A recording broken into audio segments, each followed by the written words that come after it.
ध्यान दो, class 8 UP board class 8 का ये हम लोग का लगभग 5th टॉपिक है। ये 5वां टॉपिक है ना, बोलो। ये 5th टॉपिक है, क्या है? चिकित्सा के क्षेत्र में हम लोग पढ़ रहे हैं कि विज्ञान ने कितने प्रगति की है। तो हम लोग हर अलग अलग क्षेत्र में लोग देख रहे हैं, तो कई क्षेत्र में लोग पढ़ चुके हैं। हम लोग का 5th टॉपिक है चिकित्सा के क्षेत्र में। तो चिकित्सा के क्षेत्र में मानव विज्ञान ने क्या प्रगति की, हम लोग देखने जाते। देखो तो क्या होता है कि पहले हम जब बीमार होते थे तो हम लोग घरेलू उपचार करते थे। जैसे मान लो बुखार हो गया तो जो भी घरेलू तरीके रहते थे उन्हीं का उपयोग करके हम लोग क्या होते सही होते थे। तो बहुत समय होता था कि सही हो जाते, बहुत समय सही नहीं होते थे। लेकिन आज विज्ञान के प्रगति हो जाने से हम लोग बड़े बड़े जितनी बीमारियां हैं उन सभी का इलाज आज संभव हो पाया है। अगर नहीं प्रगति कर पाते इतनी बड़ी बड़ी बीमारियां हम लोग सही नहीं कर पाते। क्या लिखोगे इसमें कि पहले हम बीमार होने पर घरेलू उपचार करते थे, परंतु अब विज्ञान की प्रगति हो जाने पर अब हम लोग चिकित्सा केंद्रों पर प्रशिक्षित चिकित्सकों द्वारा इलाज कराते हैं। यह किसके द्वारा संभव पाया है?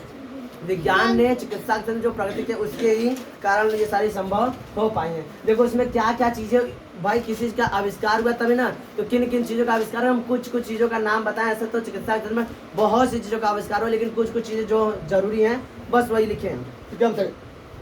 आधुनिक चिकित्सा पद्धति के अंतर्गत निदान मूलक और उपचार मूलक तकनीक का आविष्कार हुआ है। यानी कुछ ऐसे मशीनें हैं जिनका उपयोग करके हम लोग बीमारी का पता लगाते हैं, और कुछ ऐसे मशीनें हैं जिनका हम लोग क्या करते हैं, उपयोग करते हैं बीमारी को दूर करने के लिए। तो हम लोग क्या है, एक निदान मूलक और एक क्या है, उपचार मूलक है मशीनों का आविष्कार हुआ है। जैसे क्या होगा, radiography, angiography, CT scan, MRI। देखो तो इसमें देखो ये है कुछ चीजें हैं जो हम लिखे हैं। इसके अलावा भी कई चीजें हैं जिनका आविष्कार चिकित्सा के क्षेत्र में हुआ है। बहुत सी कई चीजें हैं। अब देखो इसमें तुम ये नोट करके लिखोगे, जीका विषाणु के लिए जीका नामक टीके की खोज किसने की थी? भारत देश। MCQ वैसे करके आएगा कि जीका बैग नामक टीके की खोज किसने की थी? कौन से देश ने की थी? तो क्या बताओगे? भारत ने की थी। बात समझ रहा है? तो क्वेश्चन आ गया कि जीका बैग नामक टीके की खोज किस देश ने की थी? तो भारत देश ने की थी। अब देखो इसमें आया रेडियोग्राफी, एंजियोग्राफी, सीटी स्कैन और MRI। तो रेडियोग्राफी का देखो उपयोग क्या होता है, ये जानना जरूरी है। रेडियोग्राफी का उपयोग क्या होता है, क्या बताओगे? रेडियोग्राफी का उपयोग शरीर के अंगों जैसे हड्डी का हो गया का छवि प्राप्त करने के लिए, जैसे एक्सरे जाते करवाने तो आता है, तो वो सब रेडियोग्राफी है। वो सब क्या है? रेडियोग्राफी। तो रेडियोग्राफी का उपयोग क्या करता है? शरीर के अंगों से हड्डियों की और भी कैसे हैं कि छवियां प्राप्त करने के लिए किया जाता है। अगला है एंजियोग्राफी। देखो एंजियोग्राफी क्या होता है? एंजियोग्राफी एक एक्सरे की तरह होता है। एंजियोग्राफी कैसे होता है? एक्सरे नहीं करवाते हैं उसी तरह होता है, लेकिन इसका उपयोग रक्त वाहिकाओं की जाँच के लिए किया जाता है। रक्त वाहिनियाँ जो होती हैं उनकी जाँच के लिए क्या जाता है? इसका एंजियोग्राफी का उपयोग किया जाता है। ये इतना लिख लो। तो सीटी स्कैन और MRI का फुल फॉर्म अभी हम लिखवा रहे हैं। ये इतना लिखो। इतना समझ आ रहा है? इतना समझ आया कि क्या क्या तरक्कियाँ, क्या क्या प्रगति हुई है चिकित्सा के क्षेत्र में, क्या कैसे हम लोग आज बड़ी बड़ी बीमारियों को हम लोग उसका इलाज संभव कर पाए हैं। ये सभी कैसे संभव पाया है? चिकित्सा के क्षेत्र में जो प्रगतियाँ हुई हैं उसी कारण संभव हो पाए। ये इसी तरह ऐसे ही लिख लो जो हम इसे लिखे। ये सब क्या कर लोगे? हाईलाइट कर लोगे। देखो इसको, देखो ध्यान दो। सीटी स्कैन का फुल फॉर्म लिख लो। देखो ये एग्जाम में आ सकता है MCQ ग्रुप में। तो सीटी स्कैन का फुल फॉर्म लिख लो। क्या लिखोगे? Computed tomography. MRI का फुल फॉर्म क्या लिखोगे? Magnetic resonance imaging. ये दोनों का फुल फॉर्म लिख लो, लिख के हाईलाइट करना। अब देखो ध्यान से, हम लोग का नेक्स्ट जो 6वां पॉइंट है, कृषि के क्षेत्र में प्रगति। कृषि के क्षेत्र में विज्ञान ने क्या प्रगति की है, ध्यान से समझो।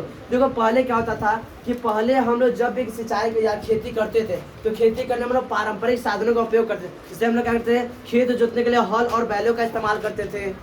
सिंचाई के लिए हम लोग क्या करते थे ना, पानी बहुत ही मेहनत से लाके उसमें सिंचाई करना पड़ता था। बारिश होता था तो पानी उसमें पड़ता, नहीं तो फसल सूख के जल गया, बहुत ही मुश्किल होता था। लेकिन अब ऐसा नहीं है। अब हम लोग के पास बहुत से ऐसे अत्याधुनिक मशीन है जिसके द्वारा हम लोग क्या करते हैं, खेती करने का अलग मशीन हो गया है, फसल काटने के लिए मशीनें आ गई हैं, हार्वेस्टिंग का मशीन आ गया, थ्रेसिंग मशीन, मतलब कई मशीनों का आविष्कार हो जाने से हम लोग का खेती करना थोड़ा सा आसान हो गया। देखो भारत जो है कृषि प्रधान देश है। पूरे विश्व में भारत का बस इसलिए नाम जाना जाता है क्योंकि भारत ऐसा देश है जहाँ पे हर जगह उत्पादन होता है। पूरे विश्व में सबसे ज़्यादा दुग्ध उत्पादन कौन से देश में होता है? भारत देश में होता है। ये सारी जब हम लिखवाएंगे। अब समस्या हम लोग पॉइंट पढ़ रहे हैं, क्या पढ़ रहे हैं? कृषि के क्षेत्र में। तो कृषि के क्षेत्र में भारत कृषि क्षेत्र में भारत में क्या प्रगति हुआ, हम देख रहे हैं। एक बात और तुम लोग ध्यान रख लो, समझ लो, पूरे विश्व में सबसे ज्यादा गांव जो होते हैं वो भारत देश में पाए जाते हैं। सबसे ज्यादा गांव कहाँ पाते हैं, भारत देश में। उसमें यूपी भी अग्रिम श्रेणी में आता है, ध्यान सकते। तो कृषि के क्षेत्र में भारत ने क्या प्रगति की है, तो ध्यान सकते, क्या लिखोगे, पहले कृषि के क्षेत्र में पारंपरिक साधनों का उपयोग किया जाता था। जैसे हल बैल का उपयोग करते थे। हल बैल देखो ना, पहले 5 का नोट आता था, उसमें किसान बना रहता था, ठीक है। अभी हम दिखा रहे पिक्चर।